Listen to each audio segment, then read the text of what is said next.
మోడీ గారు వచ్చినటువంటి 11 సంవత్సరాలు ఏం చేసినారు సవివరంగా చిత్రాలతో పాటు బడ్జెట్ తో పాటు ఒక్కొక్క పాయింట్ నేను తెలంగాణ హైదరాబాద్ ప్రజలకు వివరిస్తాను. ఈ రోజు హైదరాబాద్ లో అనేక రకాల డెవలప్మెంట్ డ్రైనేజ్ యాక్టివిటీ కానీ శాస్కి నిధులతో హైదరాబాద్ లో డెవలప్మెంట్. శాస్కి నిధులు లేకపోతే హైదరాబాద్ లో పూర్తిగా దెబ్బతిన పరిస్థితి. మీరు వస్తున్నటువంటి మనం కట్టేటువంటి ట్యాక్స్ జీతాలకు మాత్రమే సరిపోతుంది, రోడ్ల మీద రంగులు వేయడానికి సరిపోతుంది. ఒరిజినల్ డెవలప్మెంట్ అనేటువంటి హైదరాబాద్ లో జరగని పరిస్థితి. అందరూ తెలిసి ఇటీవల బడ్జెట్ లో రైల్వేకి సంబంధించి అద్భుతంగా rail elevated high speed corridor almost bullet train అనుకోండి, మొత్తం 7 రూట్స్ డిక్లేర్ చేస్తే 3 రూట్స్ నేను తెచ్చుకున్నాను ప్రధానమంత్రితో మాట్లాడి. వీళ్ళ మొక్కలకు నన్ను అడుగుతారు ఏం చేసిన. సికింద్రాబాద్ నా కాన్స్టిట్యున్సీ కేంద్రంగా బాజాప్తా ప్రధానమంత్రితో మాట్లాడి నేను ఇప్పించి తెచ్చుకున్నాను. నువ్వు 1,50,000 కోట్లు, ₹1 2 1,50,000 కోట్ల రూపాయలు ఈ తెలంగాణలో ఖర్చు పెట్టబోతున్నాం రైల్వే ఈ యొక్క 3 ట్రైన్ల కోసం. ఒకటి హైదరాబాద్ నుంచి చెన్నై, ఒకటి హైదరాబాద్ నుంచి బెంగళూరు, ఒకటి హైదరాబాద్ నుంచి పూనా.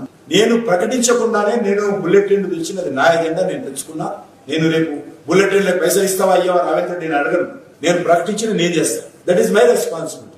కాబట్టి కేంద్ర ప్రభుత్వం తరఫున చేయాల్సినటువంటి పనులు తప్పకుండా నేను కేంద్రంతో మాట్లాడి వాటిని పూర్తి చేసేటువంటి ప్రయత్నం చేస్తాను.